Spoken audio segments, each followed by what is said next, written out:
한 절씩 교독하신 후 마지막 절은 합독하시겠습니다. 나오미의 남편 엘리멜렉의 친족 중 유력한 자가 있으니 이름은 보아스더라. 모압 여인 룻이 나오미에게 이르되 나로 밭에 가게 하소서. 내가 네게 은혜를 입으면 그를 따라서 이삭을 줍겠나이다. 나오미가 그에게 이르되 내 따라 갈지어다 하매 룻이 가서 베는 자를 따라 밭에서 이삭을 줍는데 우연히 엘리멜렉의 친족 보아스에게 속한 밭에 이르렀더라.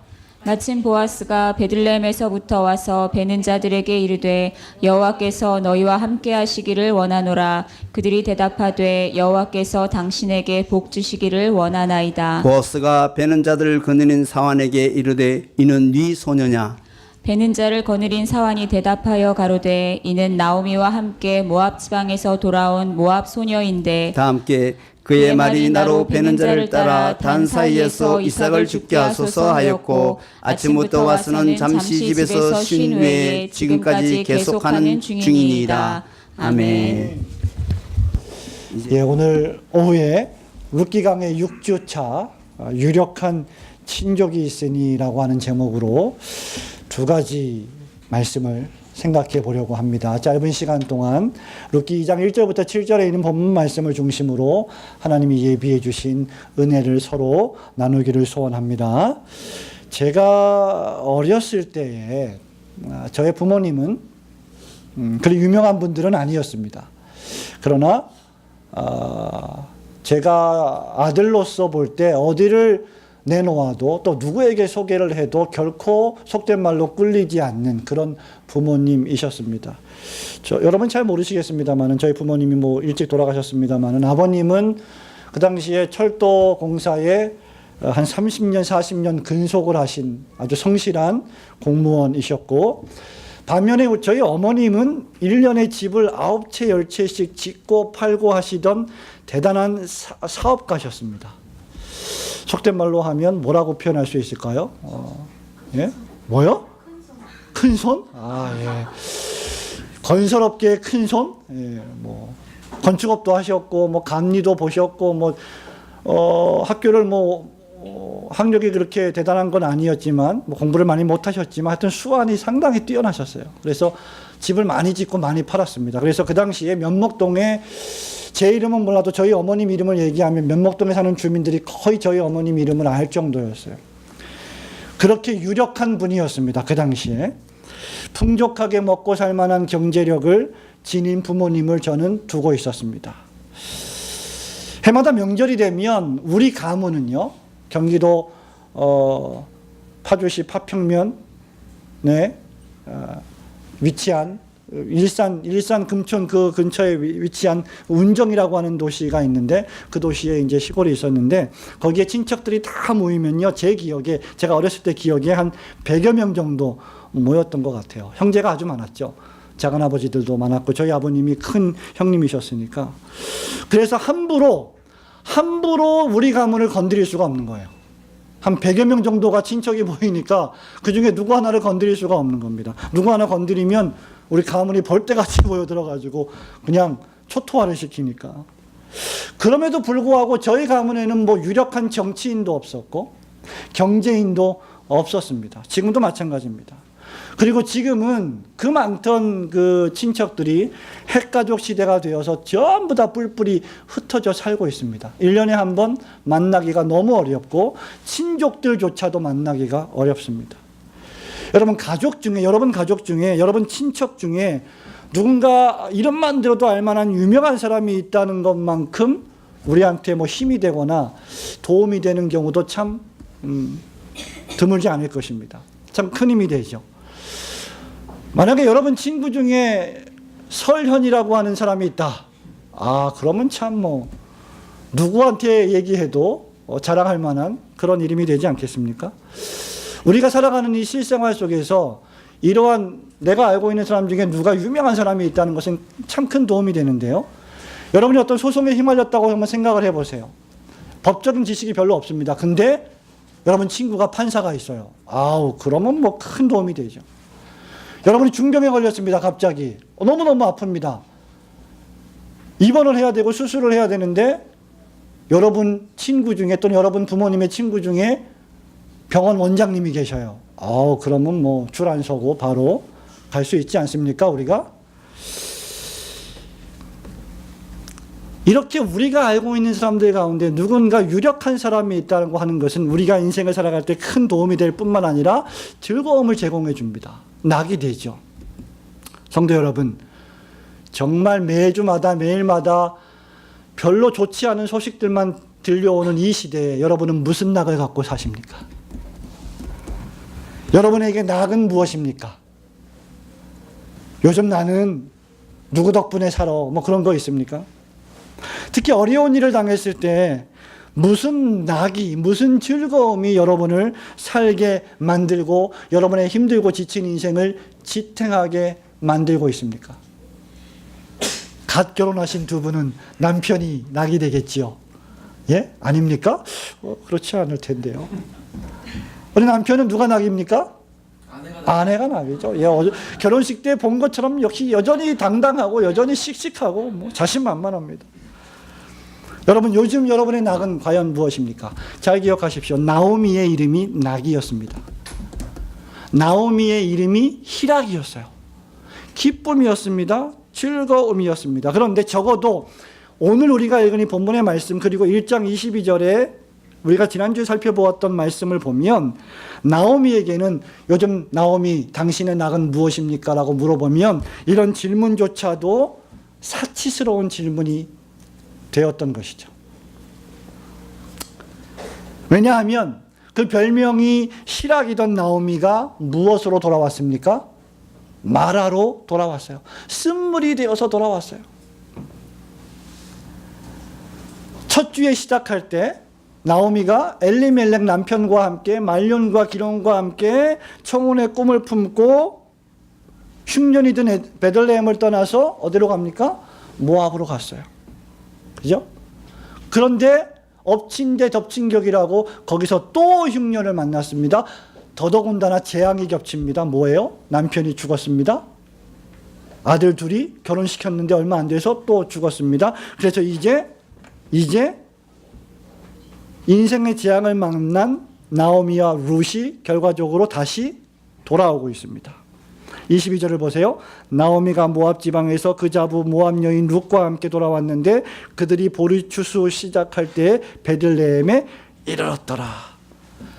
흉년을 피해서 모압으로 갔는데 또 흉년을 만났고 또 재앙을 만났습니다. 그래서 다시 베들레헴으로 돌아오는데 마침 그때가 언제예요? 보리 추수 시간입니다. 흉년으로부터 어디로 돌아오고 있습니까? 추수하는 시즌으로 돌아오고 있어요. 재앙을 만난 나오미가 이제 다시 희망의 싹을 보고 돌아오고 있는 겁니다. 마치 이 룻기를 읽어보면 우리 인생의 여정과 딱 닮았다라고 우리는 생각할 수 있습니다. 모압을 출발해서 이제 베들레헴으로 귀환하고 있습니다. 원래 나오미의 가문이 속해 있던 신앙의 전통이 있는 그 지역으로 회복되어 돌아오는 모습을 지금 그리고 있는 것입니다. 그런데 그 시기가 보리 추수 때였다. 실상 오늘 베들레헴으로 돌아온 나오미 일행에게요, 가장 필요한 것이 무엇입니까? 유력한 사람입니다. 나오미와 룻을 도와줄 수 있는 강력한 존재가 필요한 겁니다. 지금 나오미는요, 모든 것을 다 가지고 베들레헴을 떠난 모압으로 갔지만 지금 모압에서 베들레헴으로 돌아오는 나오미 일행은 어떤 상태로 오고 있습니까? 지난주에 말씀드렸죠? 빈털터리로 돌아오고 있는 겁니다. 이 빈털터리 나오미와 룻에게 있어서 기대고 소망할 것은 하나도 없습니다. 인생에 의지할 것은 하나도 없어요. 그렇기 때문에 누군가 유력한 친족이 있다면 나오미를 그 친척이 도와준다면 나오미는 자신의 옛 명성 희락이라고 하는 이름을 되찾을 수 있을 것입니다.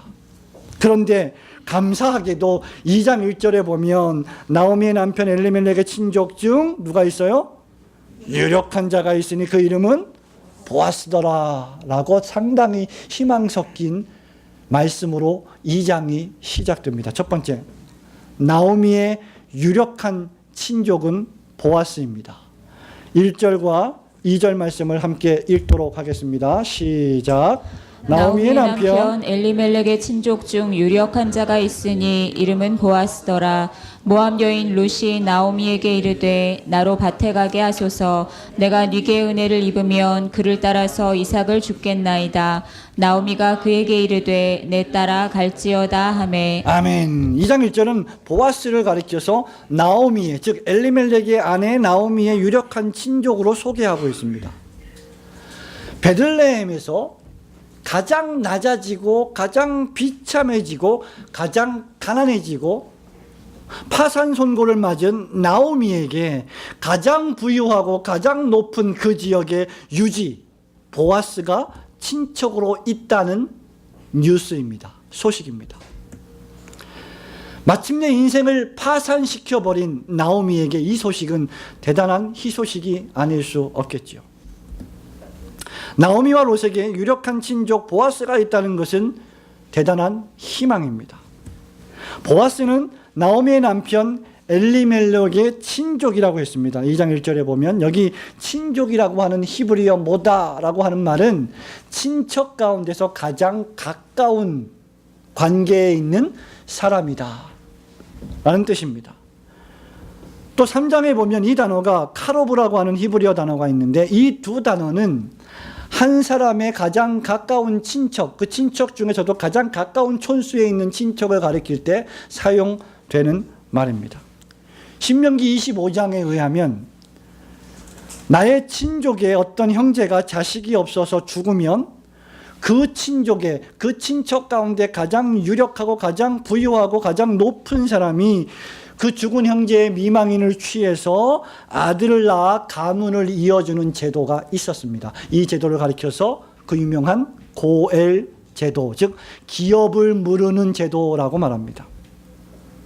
그래서 고엘을 가리켜서 고엘의 대상자, 고엘을 할 수 있는 자를 가리켜서 기업을 물을 자 또는 기업을 대신 취할 자라고 말하기도 합니다. 그러니까 본문 2장 1절에 보아스는 누구의 고엘입니까? 나오미의 고엘이 됩니다.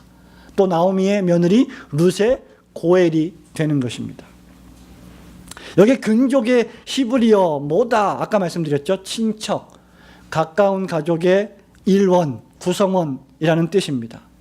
3장 2절에서는 카로브라가 하는 단어가 사용되었습니다만은 같은 단어예요. 자, 누군가가 다른 사람의 고엘이 되려면 세 가지 조건이 있어야 됩니다. 첫 번째는 친족이어야 됩니다. 친족이어야 돼요. 친척이어야 됩니다. 먼 촌수라 할지라도 친척 안에, 그러니까 한 가족 구성원 안에 있어야만 어려움을 당한 한 사람을 구출해낼 수 있는 자격이 주어지는 것이죠. 다른 사람은 절대로 이 사람을 구출할 수가 없습니다. 도와줄 수가 없습니다. 아무리 돈이 많고 아무리 능력이 많고 아무리 뛰어난 위치에 있는 높은 사람이라 할지라도 친족이 아니면 나오미를 구출할 수가, 기업을 물러줄 수가 없는 거예요. 두 번째는 유력한 자여야 합니다. 1절 보세요. 나오미의 남편 엘리멜렉의 친족 중 어떤 자예요? 유력한 자. Man of standing. 두 가지 의미입니다. 정치적으로, 사회적으로 높은 위치에 있는 자, 경제적으로 부유한 사람. 이 두 가지를 다 갖추고 있었어요. 그렇지 않겠습니까? 여러분, 파산 선고를 맞이한 어떤 한 가문을 일으켜 세우려면 뭐가 필요하겠습니까? 돈이 필요해요. 권력이 필요합니다. 권력과 돈, 이것이 없으면 이 사람을 세워줄 수가 없어요. 마음만 좋다고, 사랑하는 마음만 있다고, 도와주고 싶은 마음만 있다고 해서 도와줄 수가 절대 없는 겁니다. 힘이 있어야 돼요. 여러분이 누군가를 도우려면 도와주고 싶은 마음도 있어야 되지만 뭐가 있어야 돼요? 도울 수 있는 힘이 있어야 되고 용기가 있어야 돼요. 그런데 보아스는 그 두 가지를 다 갖추고 있었습니다. 세 번째, 누군가의 고엘이 되려면 무엇이 필요하느냐? 이 두 가지가 다 갖추고 있다 할지라도 그 사람이 의지가 없다면, 보아스가 룻을 사랑할 의지가 없고 마음이 없다면, 그죠? 나오미를, 기업을 물러줄 생각이, 의도가 없다면 무슨 의미가 있겠습니까? 안 하겠다 나는. 그것을 포기할 권리도 보아스에게 있었던 겁니다. 그렇기 때문에 그렇게 하고자 하는 사랑의 의지가 있어야 돼요. 이 세 가지가 없으면 누군가의 고엘이 될 수가 없습니다. 자, 과연 인생의 빈털터리로 돌아온 나오미와 룻에게 보아스는 희망이 될 것인가? 희망이 되겠습니까? 어쨌든 간에 보아스가 나오미의 유력한 친족이라고 하는 이 팩트, 이 사실은 그들에게 엄청난 희망의 전조가 아닐 수 없습니다. 그리고 이제 룻기는 저주와 절망과 우울함과 실패와 궁핍과 어려움에서 이제 희망과 소망과 이제 축복과 기쁨과 즐거움과 희락으로 돌아가는 과정을 2장부터 시작을 하고 있다는 사실을 여러분이 기억해야 합니다. 빈털터리로 돌아온 나오미와 룻에게 새로운 희망이 생긴 것입니다. 여러분, 세상에서는 이것을 무엇이라고 표현하는지 아십니까? 예? 하늘이 무너져도 솟아날 구멍이 있다라고 세상 사람들은 그렇게 표현합니다. 그러나 신자는 이것을 가리켜서 하나님의 은혜라고 부릅니다. 나오미와 룻이 보아스를 만난 것이 하나님의 은혜입니다. 2절을 보세요. 모압 여인 룻이 나오미에게 이르되 나로 밭에 가게 해주세요 어머니. 내가 누군가에게 은혜를 입으면 그를 따라서 이삭을 줍겠습니다 라고 하나님의 주권을 믿으며 은혜를 간구하고 있습니다. 그래서 밭을 따라갔습니다. 룻이 3절에 가서 베는 자를 따라 밭에서 이삭을 줍는데, 자 3절 4절 같이 읽어보겠습니다. 시작. 룻이 가서 베는 자를 따라 밭에서 이삭을 줍는데 우연히 엘리멜렉의 친족 보아스에게 속한 밭에 이르렀더라. 마침 보아스가 베들레헴에서부터 와서 베는 자들에게 이르되 여호와께서 너희와 함께 하시기를 원하노라. 그들이 대답하되 여호와께서 당신에게 복 주시기를 원하나이다. 아멘. 보아스가 룻의 고엘인 건 확실한데 이미 이것은 룻기 전체를 읽은 우리들이 알고 있는 겁니다. 그러나 룻은 아직 그걸 모르고 있는 상태예요. 보아스도 그것을 모르고 있는 상태입니다. 그래서 룻은 지금 이제 생계를 유지해야 되기 때문에 누군가의 밭에 가서 은혜를 입어서 이삭이라도 줍겠다. 그래서 먹고 살겠다라는 생각으로 지금 밭에 갔습니다. 그런데 3절과 4절에서 여러분이 반드시 동그라미와 밑줄 3개를 쫙쫙쫙 그어야 할 단어가 2가지가 있습니다. 무엇입니까? 우연히. 4절에 마침. 무슨 말입니까? 룻이 누군가의 밭에 가서 이삭을 주었는데 나중에 결과적으로 자신이 서 있는 그 밭을 보니 그 밭이 누구의 밭이요? 보아스의 밭이었더라. 그래서 우연히라는 단어를 쓴 거예요. 그런데 마침 4절에 보니까 마침 그 시간 그 장소에 누가 왔어요? 보아스가 어디서 왔어요? 베들레헴에서부터 왔어요. 기가 막힌 우연입니다. 여러분, 제가 기가 막힌 우연이라고 하는 단어를 쓰는 걸 주의하시기 바랍니다. 기가 막힌 우연은 우연이 아닙니다. 이것은 필연을 가장한 우연이에요. 어저께 우리가 이사신방 예배를 하면서 제가 말씀드렸죠. 올고든 교회가 개척이 된 목적 가운데 하나가 뭐다? 무엇이다? 이지아 집사님과 김송호 집사님을 만나게 하기 위한 하나님의 섭니다. 우연이 아닙니다. 우리는 이것을 우연이라고 해석할 이유가 하나도 없어요. 여러분, 우연처럼 보이는 필연입니다. 성경에는 이런 기록들이 엄청 많죠. 이삭의 아내를 찾아 떠난 아브라함의 종과 리브가의 만남, 예수님을 만난 사마리아 여인, 주가 쓰시겠다라고 하며 제자를 보내서 저기 가면 나귀가 있을 텐데 데리고 와라. 그러니 마침 가니 나귀가 있었습니다. 여러분, 이것은 우연이 아닙니다. 필연입니다. 그런데도 만약에 보아스가 룻을 모른 채 하면 소용없는 겁니다. 보아스가 룻에게 관심이 없다면, 룻에게 매력을 못 느낀다면 은혜고 뭐고 죽는 겁니다. 이삭을 줄 수 있게 하는 것은 그 주인이 허락을 해야 가능한 거예요. 사실 인간적으로 생각해 볼 때 룻에게 무슨 매력이 있었겠습니까? 룻이 어떤 나라 여인이에요? 모압이 뭐예요? 이스라엘 민족들이 볼 때 이방 여인은 그저 그냥 개 취급당하는 그런 아주 하등한 족속의 여인이었습니다. 그리고 그런 여인에게 뭔가 관심을 기울인다는 것은 그 동네 유지인 보아스에게 어울리지 않는, 격에 어울리지 않는 그런 조치였습니다. 이방 여인이죠. 거기다가 아주 젊은 나이로부터 남편을 잃어버렸죠. 가문이 어떻게 됐어요? 몰락했죠. 보아스 입장에서 무슨 매력이 있다고 룻을 사랑하겠습니까? 전혀 불가능한 일입니다. 전혀 있을 수 없는 일이에요. 그런데 왜 지금 성경 기자는 우연히 마침 이 단어를 사용할까? 보아스가 관심을 보이기 시작합니다. 룻의 신상에 대해서 묻습니다. 보아스가 베는 자들을 거느린 사원에게 이르되 5절에 어떤 소녀를 보니까 이는 네 소녀냐라고 묻기 시작합니다. 상세하게 6절에 보고를 받습니다. 그리고 8절에 룻에게 말합니다. 같이 읽어볼까요? 8절 시작. 보아스가 룻에게 이르되 내 딸아 들으라. 이삭을 주우러 다른 밭으로 가지 말며 여기서 떠나지 말고 나의 소녀들과 함께 있으라. 아멘. 기가 막힌 말씀입니다. 다음 주 설교 제목이에요. 다른 밭으로 가지 말라. 보아스가 이 말을 룻에게 해주지 않으면 룻에게는 소망이 없는 겁니다. 보아스가 이 말을 나오미에게 던지지 않으면 나오미는 죽는 겁니다. 그런데 나오미와 룻에게는 자격이 없었어요. 보아스의 사랑을 받을 자격이 없습니다. 이것이 하나님의 은혜입니다.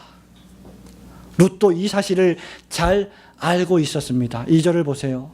어머니 밭에 가는 걸 허락해 주세요. 내가 누구에게 은혜를 입으면.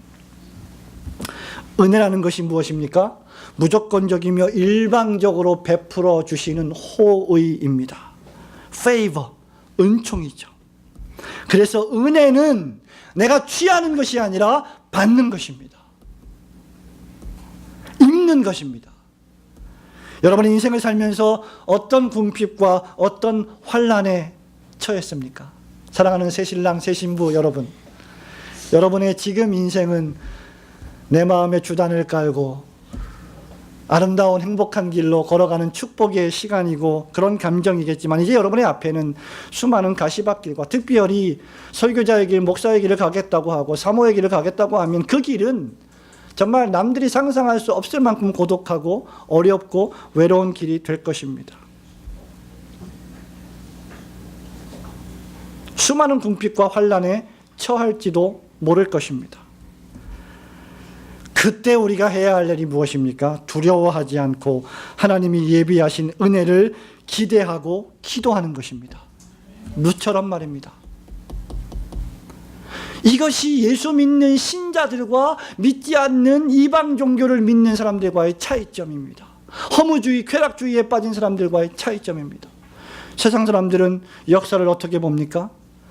인생은 나그네 길, 우연한 것, 그냥 왔다가 가는 것, 인생은 고난의 연속, 인생은 무의미한 끝없는 반복. 그래서 사람들은 이러한 인생 철학을 어떻게 봐요? 이러한 인생의 역사를 원의 역사.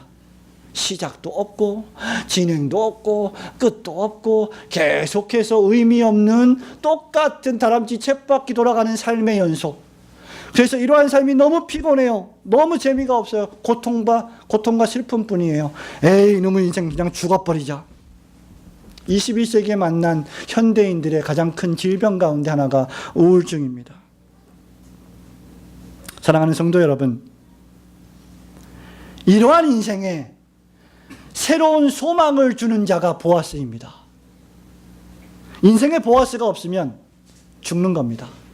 아까 말씀드린 바와 같이 나오미와 룻에게 보아스라고 하는 존재가 없었다면 그들이 베들레헴에 돌아온 것이 무슨 의미가 있겠습니까? 자, 기억하십시오. 모압 땅에서 오랫동안 살았던 나오미와 룻과 또 하나의 며느리가 모압 땅을 벌떡 일어나서 베들레헴으로 돌아왔던 이유가 무엇이었습니까? 예? 다 잊어버리셨어요?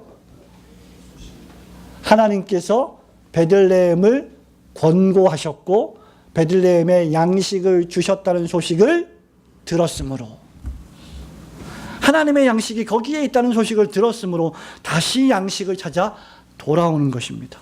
그 양식은 보아스에게 있었습니다.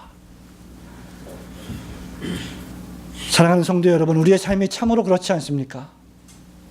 우리에게 보아스가 없다면, 우리에게 은혜가 없다면 저와 여러분의 삶이야말로 지금 당장 끊어도 무방할 만큼 정말 무의미하고 괴롭고 단조롭지 않습니까?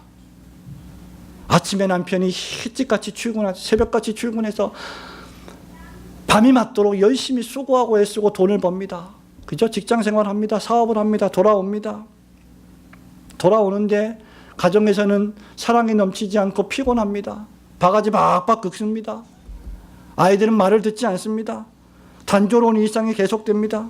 피곤한 몸을 이끌고 세수하고 씻고 TV 잠깐 보다가 침대에 눕습니다. 잠을 잡니다. 또 아침이 되면 또 씻고 아침 대충 먹고 넥타이 메고 출근합니다. 단조로운 시계추 같은 생활이 반복됩니다. 그러다가 실직을 당합니다. 실업을 당합니다. 수없이 이력서를 몇십 장을 넣어도 합격이 되지 않습니다. 인생의 위기가 옵니다. 인생이 꺾여버립니다. 그때 믿음이 없다면, 그때 은혜가 없다면, 그때 보아스가 없다면 저는 죽는 겁니다. 여러분은 죽는 겁니다. 우리는 다 죽습니다. 사랑하는 성도 여러분, 여기서 우리에게 중요한 것은 바로 그 은혜를 간구하는 것입니다. 은혜를 바라볼 줄 아는 것입니다. 은혜를 입기 위하여 밭에 가야 합니다. 목사님, 매주마다 주일날 교회 오는 것이 무슨 의미가 있습니까? 교회 온다고 해서 예배를 드린다고 해서 당장 내 직장이 생기지 않고 당장 내 경제 문제가 해결되지 않습니다. 포기하지 마십시오. 보아스가 살아계십니다. 예수 그리스도가 살아계십니다. 제가 여러분에게 직장을 구해드릴 수 없습니다. 제가 여러분에게 돈을 줄 수가 없습니다. 제가 여러분에게 어떤 도움을 줄 수가 없습니다. 그러나 저는 여러분에게 모든 인생의 문제를 해결할 수 있는 예수 그리스도를 설교할 수 있습니다. 사랑하는 성도 여러분, 그 어떤 것보다 하나님의 은혜를 사모하시는 성도들이 되시기를 축원합니다. 두 번째, 교회가 믿고 의지할 유력한 친족은 바로 예수 그리스도이십니다. 다시 한번 1절과 2절 말씀을 크게 읽도록 하겠습니다. 시작. 나오미의 남편 엘리멜렉의 친족 중 유력한 자가 있으니 이름은 보아스더라. 모압 여인 룻이 나오미에게 이르되 나로 밭에 가게 하소서. 내가 네게 은혜를 입으면 그를 따라서 이삭을 줍겠나이다. 나오미가 그에게 이르되 내 따라 갈지어다 하매. 아멘. 여러분, 본문에 나와 있는 보아스는 의심의 여지 없이 신약의 사람의 몸을 입고 이 땅에 오실 예수 그리스도를 예표하고 상징합니다. 우리가 성경을 이렇게 해석하지 못할 이유가 하나도 없습니다. 여러분 혹시 기억나실지 모르겠습니다만 한 달 보름 전에, 즉 정확히 6주 전에 저는 이 말씀을 드렸습니다. 기억하십니까? 기억을 못하신다면 저와 함께 룻기 4장을 가시기 바랍니다. 룻기 4장 21절 22절 말씀을 함께 읽도록 하겠습니다. 시작. 살몬은 보아스를 낳았고 보아스는 오벳을 낳았고 오벳은 이새를 낳았고 이새는 다윗을 낳았더라. 아멘. 자, 다윗의 아버지가 이새, 이새의 아버지가 오벳, 오벳의 아버지가 보아스. 보아스와 룻 사이에서 나온 아들이 누구입니까? 오벳입니다. 그러니까 오벳은 다윗 왕의 할아버지입니다. 그리고 예수 그리스도는 다윗과 아브라함의 후손으로 오신 분이십니다.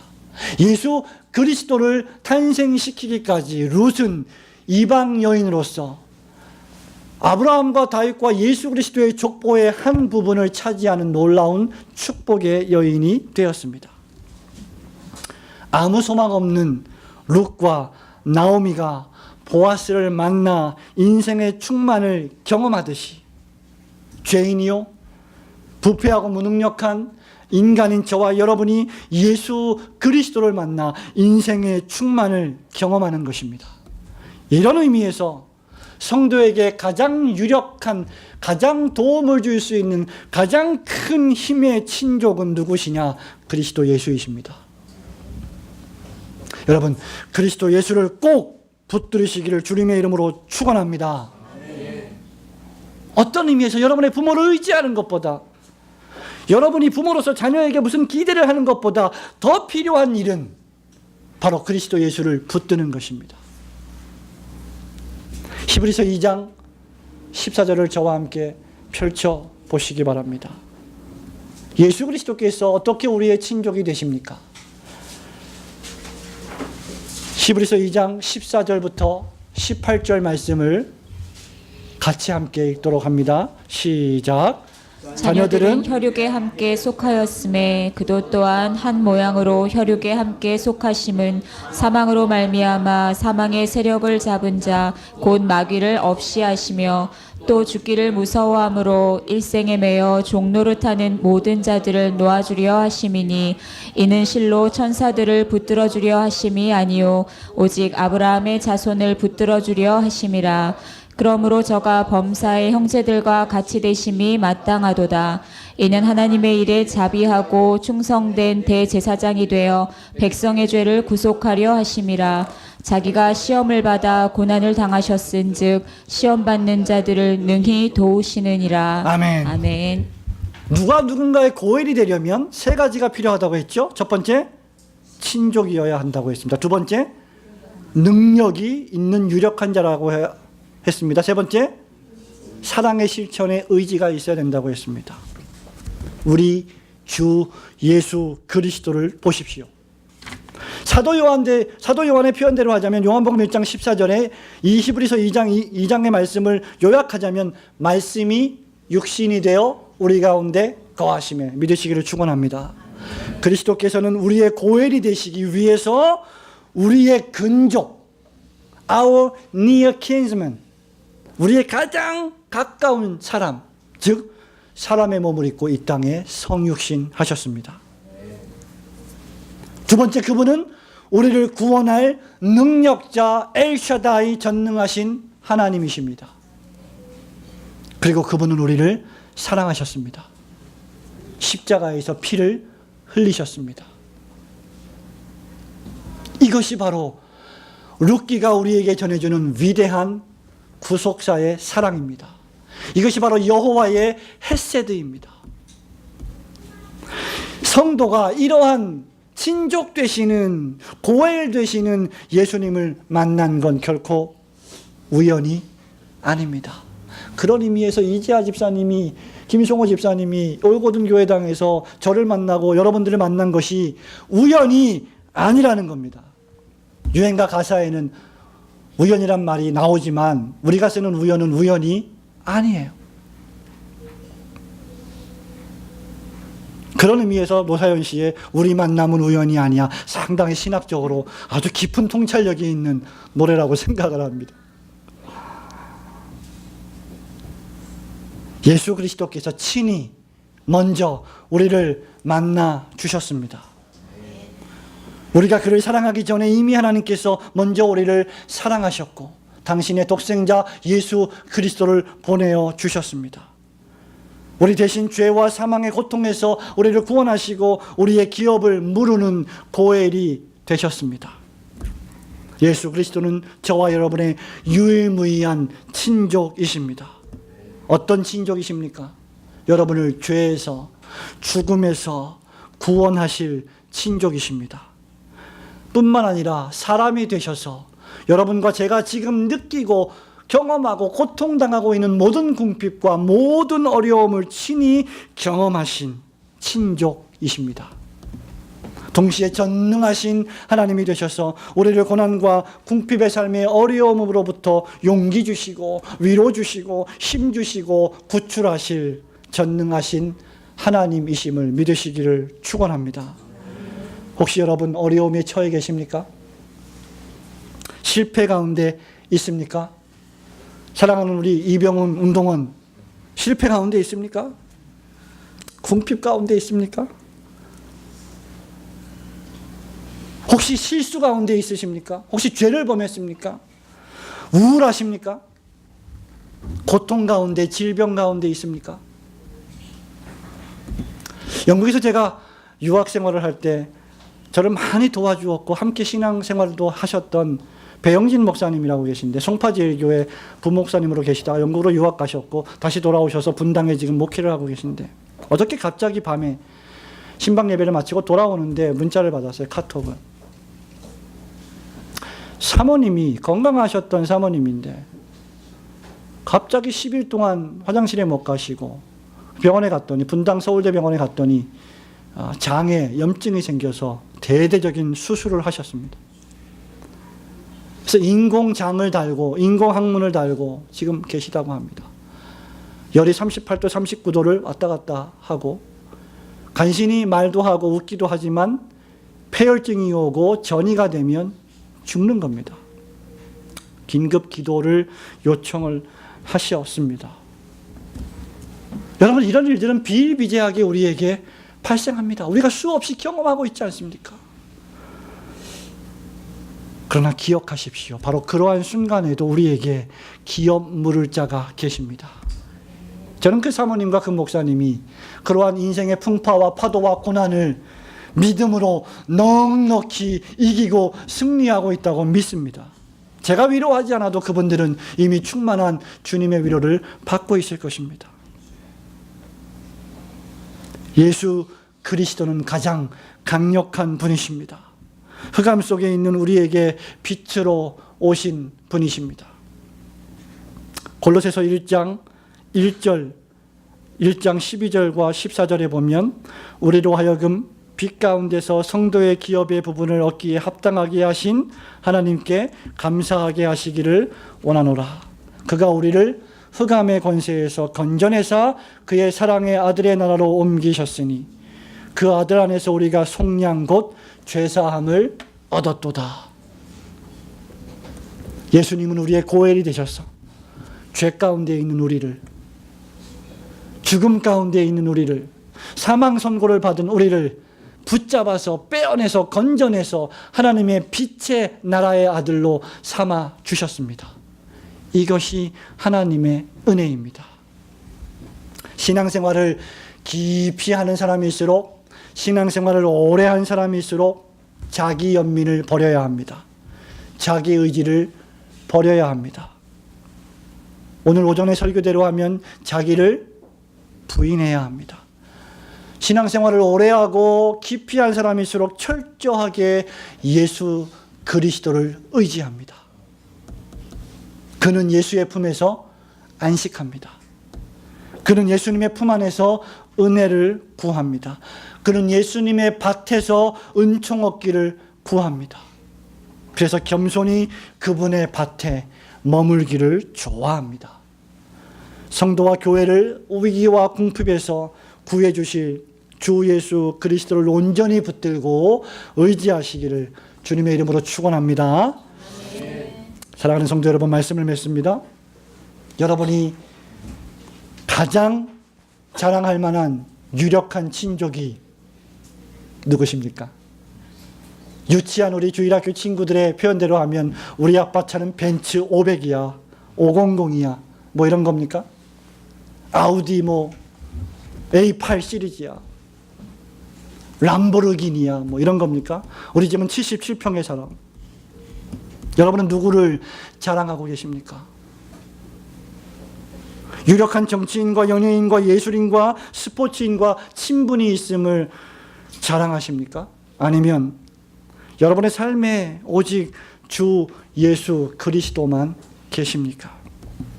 사도 바울은 설교하고 복음을 증거하고 전도할 때 고린도 교회에 편지하면서 2장 2절에 이렇게 고백합니다. 내가 너희 중에서 예수 그리스도와 그의 십자가에 못 박히신 것 외에는 아무것도 알지 아니하기로 작정하였느니라.